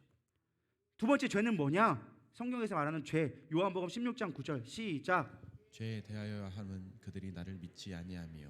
죄가 무엇이냐? 딱 두 마디로 불신. 첫 번째는 뭐였어요? 불법. 두 번째는 불신이 죄다라고 얘기하고 있어요. 하나님을 믿지 않는 게 죄라는 거예요. 믿는다는 게 단순하게 나 하나님 믿어요, 천국 가죠, 이런 개념이 아니라 우리의 삶 속의 믿음, 신뢰에 대해서 얘기하고 있는 거예요. 로마서 14장 23절 시작. 의심하고 먹는 자는 정죄되었나니 이는 믿음을 따라 하지 아니하였기 때문이라. 믿음을 따라 하지 아니하는 것은 다 죄니라. 하나님을 신뢰함으로 살아가 되는데 하나님을 신뢰하지 않고 내 마음대로 살아가면서 나 하나님 믿어요라고 얘기하는 건 죄라고 얘기하고 있는 거예요. 하나님을 얼마나 의뢰하고 신뢰합니까? 하나님의 선하심을 얼마나 믿고 있습니까? 입술로는 God is good all the time, 하나님 선하십니다 라고 얘기하는데 하나님의 선하심을 우리가 얼마나 믿고 있냐는 거예요. 하나님 왜요? 하나님 왜 나에게 이런 고난 주셨어요? 라고 우리는 원망하잖아요. 왜 나에게 이렇게 아픔을 주셨나요? 왜 힘들게 하나요? 늘 우리는 그렇게 늘 헛된 길만 바라보고 있잖아요. 하나님을 신뢰하지 않잖아요. 그게 죄라니까요. 그러니까 해결되지 않는 거예요. 죄의 가장 근본적인 문제, 하나님을 신뢰하는 문제에 대해서 내가 씨름하지 않으니까 어느 일정 부분은 믿는 것 같아. 이 부분은 내가 하나님이 분명히 해주실 거야. 근데 이 부분은 안 믿어. 자녀에 대한 믿음은 좋은데 남편에 대한 믿음은 없어. 교회 다니는 신앙생활에 대한 믿음은 좋은데 가정생활에 대한 믿음은 없어. 오늘 지금 한 거는 믿지만 내일 일에 대해서는 우리는 믿지 않아. 이해가 가시나요? 하나님을 믿지 않는 거예요. 그거는 어느 일정 부분은 믿는 것 같지만 하나님을 온전하게 믿지 않는 거예요. 이따가 나오겠지만 진짜 우리가 온전한 구원을 이루려면, 죄의 문제를 이기려면 전적으로 순종하는 믿음이 되어져야 돼요. 첫 번째는 단순한 믿음이었다면 지금은 전적인 순종이 있을 때 죄를 이길 수 있어요. 내 삶의 모든 영역 가운데 하나님 앞에 순종하며 나가기를 소망합니다. 그럴 때 우리는 죄를 이길 수 있다니까요. 세 번째 죄는 뭐냐? 요한일서 5장 17절 시작. 모든 불의가 죄로 돼 사망에 이르지 아니하는 죄도 있도다. 자, 뭐가 죄래요? 불의가 죄다. 성경에서 말하는 죄는 무엇이냐? 불의, 의롭지 않은 거, 구원의 삶을 살아가지 않은 거. 의를 여러분들 이해할 때 좀 많은 사람들 헷갈려 하더라고요. 의는 딱 한마디로 얘기하면, 의가 우리나라 말로는 이게 뭐더라? 오를 의자 쓰거든요. 이게 있는데 이게 양자에다가 밑에 사람 이자를 쓰는 게 의자예요. 그러니까 양을 어떤 사람이 해석하기를 의는 뭐냐? 양을 어깨에 지고 가는 사람, 목자가 의다라고 얘기하더라고요. 다른 말로 얘기하면 예수님이 의라는 거예요. 구원이 의라는 거예요. 믿으십니까? 예수님 뜻대로 살아가는 게 의예요. 하나님 따라가는 게, 예수님만 믿고 가는 거, 예수님이 가라는 대로 가는 게, 예수님이 나의 목자 되는 게 의라는 거예요. 근데 그 의를 행하지 않는 건 뭐다? 죄다라고 얘기하고 있어요. 예수님이 나의 목자 되지 않는다면, 나의 주인 되지 않는다면 그거는 죄라고 이야기해주고 있는 거예요. 네 번째, 죄는 뭐냐? 야고보서 4장 17절 시작. 그러므로 사람이 선을 행할 줄 알고도 행하지 아니하면 죄니라. 뭐라고요? 선을 행할 줄 알면서 행하지 아니하면 죄다. 착하지 않는 게 죄라는 거예요. 근데 이걸 우리가 단순하게 생각해서 착한 일 하지 않는 걸 죄라고 생각하면은 여러분 조금 문제가 생겨요. 여기서 말하는 선은 구원을 이루는 선을 말하는 거예요. 진짜 너희들 구원받았다면 구원받는 거 증거하는 게 당연한 거야. 복음에 합당한 삶을 사는 게 그게 선이야. 근데 너희들이 복음을 증거하지 않는다? 그거 죄야 라고 얘기하고 있어요. 성경에서 말하는 죄는요, 세상적인 죄악을 얘기하지 않아요. 하나님 앞에 붙어 있느냐 없느냐, 한마디로 이거예요. 성령에 이끌려 사느냐 안 사느냐, 이거 얘기하고 있어요. 그럴 때 우리 가운데 죄의 문제는 해결되어진다라고 얘기해주고 있어요. 우리가 씨름해야 될 문제는요, 주님한테 얼마나 붙어 있느냐, 얼마나 주님을 기쁘게 할 수 있느냐, 얼마나 주님의 뜻 가운데 부합하게 살아가느냐, 얼마나 주님을 신뢰하며 살아가고 있느냐, 이 문제 갖고 씨름할 때 죄악의 문제들은요 해결된다라는 거예요. 근데 우리는 가장 기본적인 문제는 늘 관심이 없어. 그거는 그냥 해야 되는 것만 생각만 하고 있어. 믿음 좋은 사람이 하는 거, 목사님이 하는 거라고 생각하고 있어. 나는 그렇지 않아. 세상에 있는 것들 갖고 씨름해봐 답 없어요. 해보셨잖아요. 몇십 년 신앙생활 해봤잖아요. 안 되잖아요. 왜? 가장 근본적인 죄에 대한 문제를 해결받지 않으니까. 죄의 문제 해결한 거 어렵지 않아요. 주님만 믿고 주님한테 나아가면 되는 거예요. 그러면 죄악된 문제는 자연적으로 해결되어지게 된다라는 것입니다. 많은 사람들이 죄와 싸우는데 가끔 헷갈려하는 게 있어요. 첫 번째는 무엇이냐? 죄를 이겼다고 착각하는 경우가 있는데, 첫 번째는 거룩한 삶을 살고 있다라고 나는 완전하다고 생각할 때 우리는 죄의 밥이 되기 딱 좋다라는 거예요. 거룩한 삶을 살고 있다고 여기는 경우. 우리는요 육신의 옷을 입고 있기 때문에 끝까지 싸워야 합니다. 빌립보서 3장 12절, 내가 이미 얻었다 함도 아니요 온전히 이루었다 함도 아니라. 바울이 고백한 거였어요. 나는 온전히 이루지 못했어. 나는 아직까지 의인이 되지 못했어. 그리고 내가 그걸 얻었다고도 생각하지 않아. 오직 주님만 붙들고 갈 뿐이야. 믿으십니까? 여러분, 내가 어느 정도 내가 교회 다닌다고 의롭다고 생각하지 마세요. 여러분, 내가 죄를 안 짓는다고 생각하지 마세요. 죄에 대해서 철저하게 민감하게 반응하셔야 된다니까요. 왜? 우리가 구원받았다는 가장 중요한 표징은 죄가 뭔지를 알았기 때문에 우리는 구원받을 수 있는 거예요. 율법의 의미는요, 죄를 알게 하는 거예요. 우리 교회 다니는 수없이 많은 율법들 나오잖아요. 죄를 알게 하는 거예요. 그래서 그 죄를 알았기 때문에 고칠 방법도 해결하기 시작하는 거예요. 병원에 가서 가장 중요한 게 뭐냐? 진단이 중요해요. 왜? 그래야 병을 고칠 수 있으니까. 우리는 구원받은 것이 무엇이냐? 진단받은 거예요. 너 죄인이야. 너 죽어. 너 죄를 지을 수밖에 없어라는 거를 깨닫게 되어진 게 우리가 지금 죄인 된 거예요. 그게 구원받았다라는 우리가 지금 교회 다니는 증거 중에 하나예요. 그럼 이제 우리가 해야 될 건 뭐냐? 죄를 이겨내는 능력을 가져야 된다는 거예요.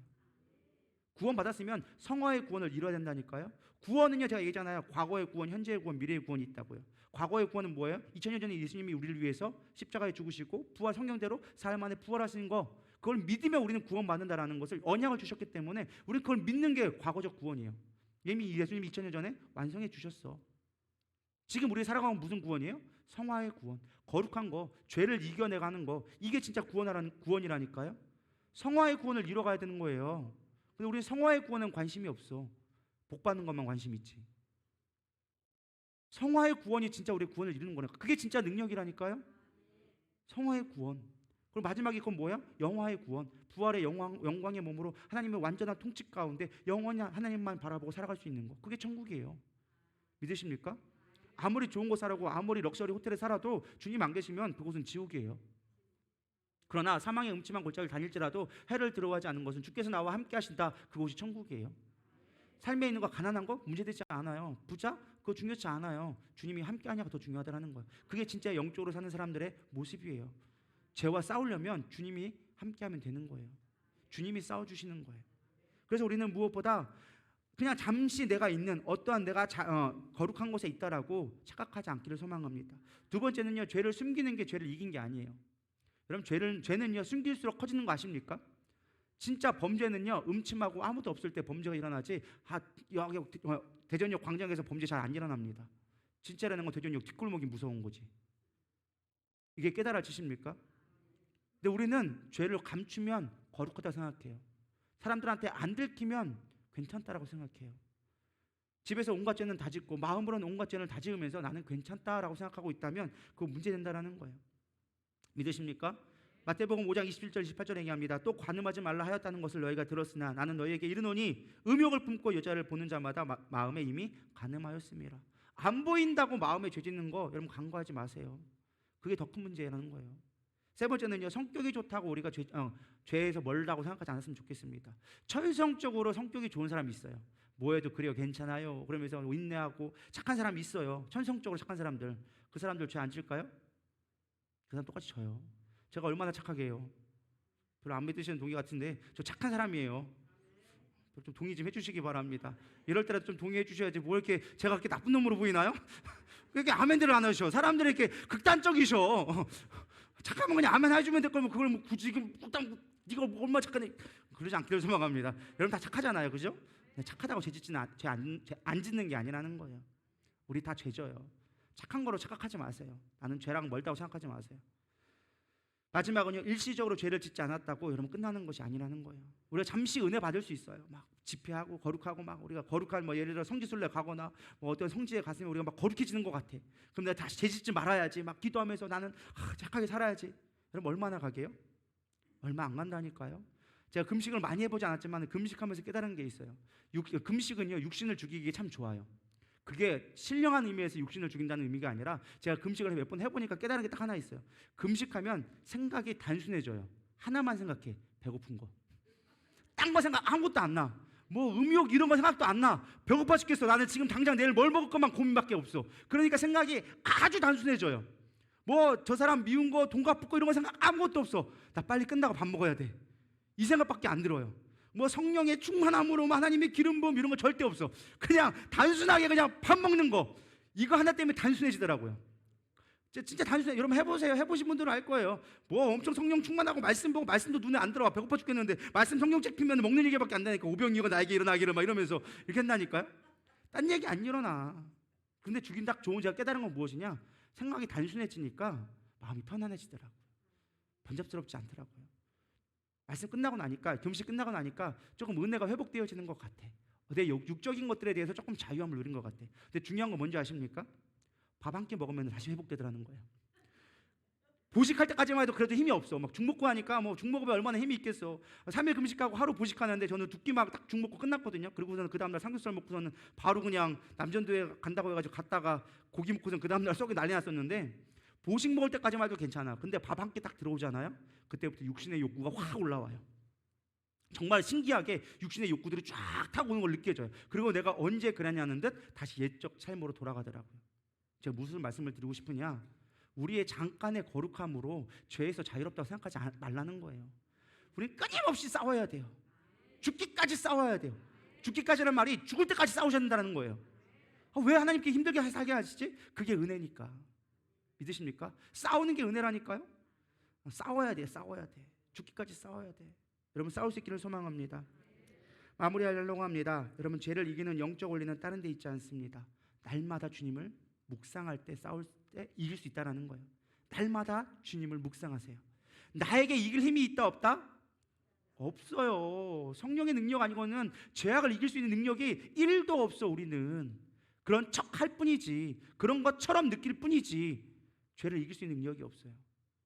오직 주님 앞에 붙어 있는 거, 죄의 가장 근본되는 그 뿌리를 잡고 싸울 때 우리는 죄악된 형태들을 이길 수 있다는 거예요. 주님 정말로 믿잖아요? 담배 피라고 해도 안 펴요. 진짜 주님 사랑하잖아요? 미워할 수가 없어. 왜? 주님이 그걸 안 기뻐하니까. 그러니까 내가 기도가 안 되는데, 주님과 함께 할 수가 없는데 미워할 수 있어? 미워하다가도 회개할 수밖에 없는 거예요. 주님, 그래요. 내게 필요한 건 주님이지 저 인간이 아니어요. 저 인간 그냥 제껴버려 하고서는 미워하는 것도 제껴버리게 되어지고 주님만 바라보게 되어지는 거예요. 이게 능력이라니까요. 아무리 용서해 주세요, 저 인간 좀 바꿔주세요, 안 바뀌어. 주님 들어주지도 않고. 저 인간 바꿔달라고 해서 바뀌지 않아요. 주님 나를 바꾸셔. 내가 죄를 깨닫기 시작하면, 내가 주님과 붙어 있으려고 하면 죄는 이겨진다니까요. 아는 자만 아는 이야기예요. 여러분 깨닫기를 소망합니다. 그래서 여러분 주님을 늘 묵상해야 돼요. 그래서 제가 여러분들 끊임없이 권면하는 건 여러분 말씀 묵상하기를 소망합니다. 묵상하시는 분 발가락 꼼지락거리기 보시는 바랍니다. 또 들면 창피하니까. 발가락 꼼지락거리고 있나요? 별로 안 움직이는 것 같은데. 그럼 늘 날마다 말씀을 묵상하셔야 돼요. 묵상. 근데 묵상이 쉽지는 않아요. 해보신 분들은 알 거예요. 쉽지 않아요. 근데 묵상을 왜 어렵냐라고 생각했을 때 저는 제가 한 10년간 해보면서 깨달은 게 노하우가 있는데, 첫 번째는요, 가장 첫 번째 단계에서는 말씀을 모르니까 어려워요. 성경을 읽어봤어야지, 성경이 무슨 내용인지 알아야지, 배경이 뭔지를 알아야지, 그 단어의 의미가 뭔지를 모르니까 어느 정도 수준에 이르기까지는 성경을 몰라서 어려워. 이게 뭔 내용이야 도대체. 사상에는 뭔 내용이고 레위기는 도대체 뭐 쓸데없는 얘기만 다 하고 있어. 근데 그건 이렇게 어렵지 않아요. 요즘에는 시대가 좋아져가지고 핸드폰 뒤지고 얼마큼 하면 금방금방 오고, 꾸준히 한 3개월만 하잖아요. 흐름을 좀 알게 되어지면 그렇게 어려운 문제가 아니야. 그건 요즘에 얼마든지 잘 돼 있기 때문에 금방 할 수 있어. 진짜 단계는 그 다음 단계야. 무슨 단계냐? 성경이 가지고 있는 기능이 있어요. 죄를 드러내는 기능이 있어요. MRI처럼 우리를 샅샅이 우리 가운데 죄가 무엇인지를 들추어내기 시작해. 그래서 말씀을 묵상하면요, 죄가 툭툭툭 튀어 올라와요. 이 말씀 또 걸리네. 이 말씀 또 걸리네. 또 걸리네. 계속 죄가 들어와요. 죄가 드러나기 시작해요. 그러니까 마음이 무거워져. 죄책감에 시달릴 수밖에 없게 되어져. 그거를 이기는 저는 무려 한 3년 가까이 걸렸어요. 근데 제가 깨달은 게 있어요. 말씀 묵상은 나를 묵상하는 게 아니구나. 죄악을 묵상하는 게 아니구나. 그 죄악이 들춰났음으로 인하여져서 하나님을 묵상해야 돼요. 그래서 여러분 말씀 묵상 잘하고 싶으세요? 말씀 속에 있는 하나님만 찾으세요. 말씀 속에서 하나님이 어떻게 역사하셨나만 주목하세요. 근데 우리는 말씀 속에 있는 하나님을 찾기보다는 뭘 찾아요? 죄악된 것만 찾아요. 왜? 나에게 보이는 거니까. 말씀이 나에게 비춰지니까, 내가 보이기 시작하니까 내 죄악이 보이기 시작하는 거예요. 그러니까 죄만 묵상하고 있어. 성경이 어려워지기 시작하는 거예요. 자유함을 누리는 건 주님을 묵상해야 돼요. 말씀은 MR이라고 했잖아요. 그래서 우리의 죄악을 반드시 드러내요. 죄를 아는 게 중요한 것이 아니라 죄를 고치는 게 중요해요. 죄를 고칠 수 있는 건 주의 보혈밖에 없다. 주님의 능력밖에 없다. 주님을 묵상할 때 우리는 자유함을 누리게 되어진다라는 거예요. 이제 깨달았잖아요. 그러려면은 이 고침받는 방법이 무엇이냐? 순종하는 거예요. 의사가 입원하세요 라고 하면 어떻게 해야 돼요? 입원해야 돼요. 나 바빠서 못해요. 그 사람 어떻게 될까요? 그냥 그대로 가는 거예요. 당신 암 3기 말기입니다. 지금 빨리 입원하셔서 항암 치료하시고 해야 됩니다 라고 했는데, 나 바쁜 일 있어요. 오늘 계약 있으니까 한 1년 뒤에 올게요. 1년 뒤에 어떻게 약속할 수 있는데. 순종해야 돼요. 말씀은 우리에게 반드시 우리가 가야 할 길을 명령해 주세요. 인도해 주세요. 그 말씀에 순종해야 우리는 죄로부터 승리하게 되어져요. 그게 주님과 함께하는 방법이에요. 믿으십니까? 옆 사람하고 같이 오래 가려면 이 사람 말을 듣고 같이 가줘야 돼요. 제가 결혼 생활하면서 13년, 14년 제가 결혼하면서 깨달은 건 무엇이냐? 말을 잘 들어주는 게 가정 생활을 잘하는 거다. 다른 비밀이 없더라고요. 잘 들어줘야 돼요. 듣는 것만 하면 또 안 돼요. 잘 따라줘야 돼요. 그러면은 오래 갈 수 있어요. 근데 그걸 안 하면요, 오래 가기가 힘들어져. 당신 짓거려라, 나는 내 갈 길 간다. 그러면 그때부터는 서로 다른 길 가기 시작하는 거예요. 함께 갈 수가 없다라는 거예요. 들어주고 순종해 주세요. 따라주세요. 그러면 그도 나를 따라주게 되어져 있어요. 내가 주님 앞에 순종하잖아요. 주님은 내가 생각하지 않은 것까지 우리에게 주세요. 이게 하나님의 원칙이에요. 근데 내가 주님 앞에 순종하지 않잖아요. 주님은 딱 우리에게 얘기합니다. 네 마음대로 사세요라고 얘기해요. 네 뜻대로 사세요. 우리가 다 손 놓고 주님 나 아무것도 없습니다. 주님밖에 없습니다. 나 주님 말 잘 들을게요 하면 그때부터 주님이 우리와 함께하기 시작하는 거예요. 그때부터 죄를 이기게 되어지는 거예요. 믿으십니까? 나의 삶의 모든 영역 가운데 주님과 함께하기를 소망합니다. 갈라디아서 5장 17절 육체의 소욕은 성령을 거스리고 성령의 소욕은 육체를 거스리나니 이 둘은 서로 대적함으로 너희의 원하는 것을 하지 못하게 하려 함이라. 죄는요 지배욕이 있어요. 끈질기게 우리를 지배하려고 합니다. 그래서 우리의 마음은 DMZ와 같아요. 누가 나를 지배하냐는 내가 선택할 수가 있어요. 육신의 지배를 할 거냐, 영적인 성령의 지배를 받을 거냐, 여러분들이 선택하셔야 돼요. 근데 이 선택은요 쉽지가 않아요. 죽기까지 싸워서 주님을 끝까지 모셔놔야 돼요. 그래야 우리는 주님의 지배를 받을 수 있게 되어지는 거예요. 말씀을 마치려고 합니다. 죄를 이기한 몇 가지 좀 얘기를 드리는데 저는 이거 한 가지만 얘기 드렸으면 좋겠어요. 여러분, 죄에 대해 민감하게 반응하세요. 죄에는요 반드시 사인이 있어요. 우리가 한순간에 죄짓지는 않아요. 마음에 묵상하고 깊이 있게 상고하다 보면 죄가 커지게 되어져 있어요. 처음부터 우리가 그냥 도둑질하냐? 그렇지 않아요. 도둑질하는 사람 특징이 뭔지 아세요? 저걸 봐요. 탐내하기 시작해요. 내가 저거 가졌으면 욕망이 커지기 시작해요. 욕심이 잉태한 저 죄를 낳는 것처럼 욕망이 커지기 시작해요. 그러다가 결단을 하기 시작합니다. 어떻게 계획을 짜우기 시작해요. 기회가 되면 그거를 바로 끄집어 가는 거예요. 죄가 그래요. 죄는요 한순간에 갑자기 어느 순간 툭 튀어나오지 않아요. 내 안에 그걸 품고 있으니까, 내 안에 그거를 가지고 있으니까, 내 안에 죄성이 있다는 걸 우리가 인지하지 않으니까 조건만 맞으면 툭툭 튀어나오는 거예요. 여러분, 죄가 나올 만한 상황을 차단하세요. 죄에 대해 빨리빨리 반응하세요. 요셉을 보세요. 보디발의 아내가 유혹하려고 해요. 그러자 그 얘기합니다. 내가 어떻게 하나님 앞에 득죄할 수 있겠습니까? 그는 죄악을 피했어요. 힘이 없어서? 아니요. 젊은 남자가 그 한 여자 못 이기겠습니까? 그러나 죄악은 피하는 거예요. 믿으십니까? 우리가 싸워야 될 거는 죄와 싸워야 돼요. 죄와 싸운다는 건 뭐 다른 말로 얘기하면 주님한테 얼마큼 붙어있느냐 싸움을 하는 거예요. 그러나 죄악된 형태들은요 끊어낼 수 있어야 돼요. 차단할 수 있어야 돼요. 여러분 마음 가운데 그런 신호들이 올 거예요. 뭔가가 내가 좀 죄악 가운데 가면은 흥분된 마음이 있거나, 혹은 내 마음이 떨리거나, 혹은 막 내 마음 가운데 어떤 기쁨이 막 솟아나거나, 어떤 것들이 내가 깊이 있게 몰두되어진다면 죄악된 곳으로 가기가 쉬워요. 우리의 육신은요 죄악에 친밀합니다. 왜? 한평생 죄악 가운데 살아왔기 때문에, 죄의 씨앗을 갖고 살아가기 때문에 죄와 친밀해요. 그래서 쉽게 넘어가요. 그런 반응이 올 때마다 빨리 끊어내셔야 돼요. 상황을 바꾸거나 환경을 바꾸거나 생각을 리마인드해야 돼요. 그렇기 위해서 하나님 우리에게 주신 것이 있어요. 양심이란 걸 주셨어요. 뭘 주셨다고요? 양심. 양심을 붙드셔야 돼요. 양심을 민감하게 해야 돼요. 에스겔서 11장 19절 20절에 이렇게 얘기합니다. 내가 그들에게 한 마음을 주었고 그 속에 새 영을 주어, 뭘 주었다고? 새 영, 성령을 주리니 그 몸에 돌 같은 마음을 제거하고. 죄로 인해서 우리가 무덤덤 하잖아요. 돌 갖다 짓는 거예요. 반응이 와도 반응이 없어지는 거예요. 죄악이 들어와도 그것이 죄인지를 모르고 타협하게 되어지는 거예요. 여러분, 예배 한 번 빠지는 거 별거 아니죠. 근데 한 번 빠지잖아요. 마음이 부담스러워.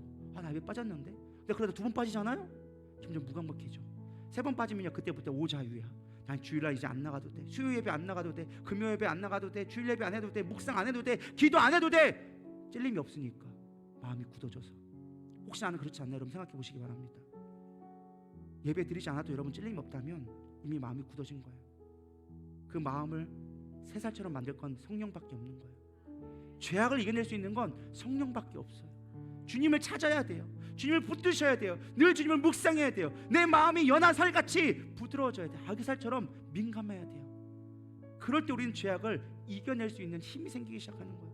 더 이상 예수를 믿으면서도 답답하지 않을 필요가 있는 거예요. 자유함을 그때부터 누리기 시작하는 거예요. 교회는 다녀도 답답하잖아요. 왜요? 죄 가운데 있으니까. 해결되지 않는 죄, 끊임없이 해도 넘어질 수밖에 없는 나의 연약함 이겨내야죠. 여러분 그 되기를 소망합니다. 양심을 지키세요. 신앙의 양심을 지키세요. 묻어내지지 마세요. 끊임없이 주물르셔야 돼요. 계속 뒤집어야 돼요. 꼬무차력이 있어요. 이 꼬무차력은요 계속 주물러야 돼요. 멈추는 순간 굳어버려. 계속 주물르세요. 계속 나를 다잡으세요. 그래야만 우리가 이길 수가 있어요. 습관을 바꾸시길 바랍니다. 한 가지 이야기만 마치려고 그래요. 톨스토이에 나오는 얘기인데요, 어느 목사님에게 두 여인이 찾아왔어요. 근데 한 여인은 이렇게 얘기합니다. 나는 너무 큰 죄를 지었어요. 나 이 죄를 어떻게 할 수가 없어요. 목사님 도와주세요. 다른 여인은 이렇게 얘기합니다. 나는 별로 그렇게 죄 지은 거 없는 것 같아요. 그냥 난 착하게 살아왔던 것 같아요. 두 여인이 있습니다. 목사님이 이 두 여인에게 어떤 일을 요구합니다. 큰 죄인 지인에게는요, 가서 큰 돌을 가져올 수 있을 만큼 가져오십시오. 당신이 들 수 있는 가장 큰 돌을 가져와 보세요. 옆에 있는 그 여인에게는 얘기합니다. 당신은 가서 작은 돌들을 당신이 가져올 수 있을 만큼 가져와 보세요. 큰 돌을 가져온 여인은 큰 돌 하나 갖고 낑낑대면서 가져왔습니다. 작은 여인은 이 앞치마에다가 한가득 작은 돌들을 잔뜩 모아왔어요. 자갈들을 주워왔어요. 그러자 이 목사님이 다시 얘기합니다. 원래 있던 자리로 되돌려 놓으십시오. 큰 여인은 돌을 갖고 왔던 여인은 원래 있던 자리가 아니까 했어요. 작은 돌을 가져왔던 자는 어디다 놔야 할지를 모르는 거예요. 너무 많으니까 어디다 갖다 놔야 할지를 모르는 거예요. 우리가 회개하기 원하십니까? 여러분 큰 거는요 금방금방 해결할 수 있어요. 우리가 너무 죄를 간과하니까, 별거 아니라고 생각하니까, 나는 뭐 아무것도 아니라고 생각하니까 되돌릴 수가 없는 거예요. 너무 익숙해졌으니까, 너무 쉽게 되어지니까. 여러분 죄에 민감하세요. 그게 능력이라니까요. 병 고치는 건 능력 아니에요. 그건 은사예요. 주님이 주실 수 있고 안 주실 수도 있어. 근데 죄 짓는 거는요, 죄를 이기는 거는요 능력이 필요해요. 그건 구원받는 거예요. 여러분 목숨이 걸린 일이에요. 어떤 걸 구하고 계십니까? 돈 많이 버는 능력? 없어도 돼.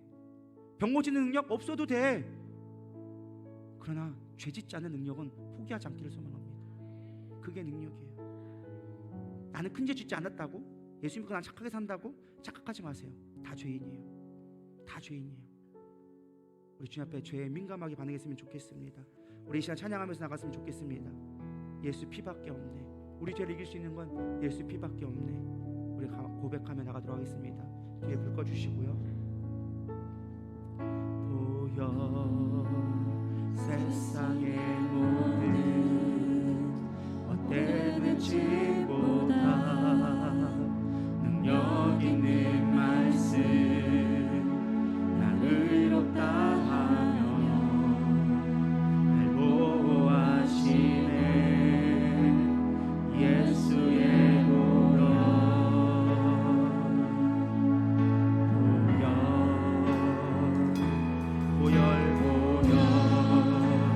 세상의 모든 헛된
끝까지 싸울 수 있는 믿음 허락하여 주시옵소서. 우리의 싸움은 혈과 육의 싸움이 아니라 공중권세 잡은 악한 영과의 싸움이라고 하였습니다. 하나님 이기게 하여 주시옵소서. 죄를 이기게 하여 주시옵소서. 죄악과 싸워 이기게 하여 주시옵소서. 내 마음에 그 마음의 능력들을 허락하여 주시옵소서. 고백하는 마음으로 우리 주여 세 번 부르며 잠시 기도하며 나가겠습니다. 기도하십시다.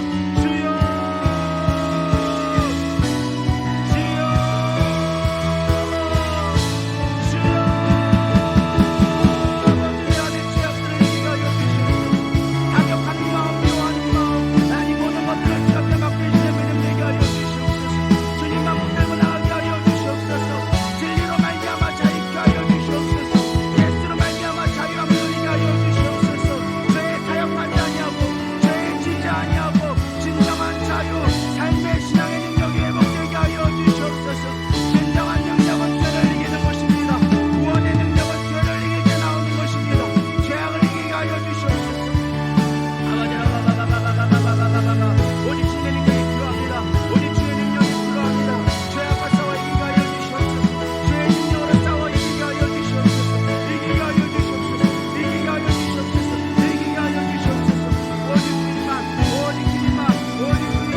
그렇습니다. 우리는 죄성을 가지고 살아갈 수밖에 없는 연약한 존재입니다. 늘 실패하고 넘어질 수밖에 없고 늘 죄에 허우적거릴 수밖에 없습니다. 그러나 주님, 죄와 싸워 이기게 하여 주시옵소서. 주님께서 반드시 이기게 우리에게 승리를 주신 걸 우리는 믿습니다. 우리는 믿고 죄와 싸워 이기게 하여 주시옵소서. 죄악에 함몰되지 않게 하여 주시옵시고 오직 주님만 바라보는 주님밖에 내 능력이라고 고백할 수 있는 참된 능력을 갖게 하여 주시옵소서. 세상에 죄악된 것들에 아버지 넘어지지 않기를 원합니다. 미워하거나 원망하거나 음욕을 품거나 간음하거나 하나님 부정과 부패와 이 모든 것들을 끊어내게 하여 주시옵시고 죄의 신앙의 양심을 주신 것들을 온전하게 새살처럼 아버지 일으켜 세워서 하나님 앞에 나아갈 수 있는 진정한 능력을 갖게 하여 주시옵소서. 이제는 우리 주 예수 그리스도의 은혜와 하나님의 무한하신 사랑과 성령님의 내주 교통 위로하심이 이제 죄와 싸워 피 흘리기까지 싸우기 원하는 이들 위해 이들의 가정과 사업 위에 이제부터 영원토록 함께 있을지어다. 아멘.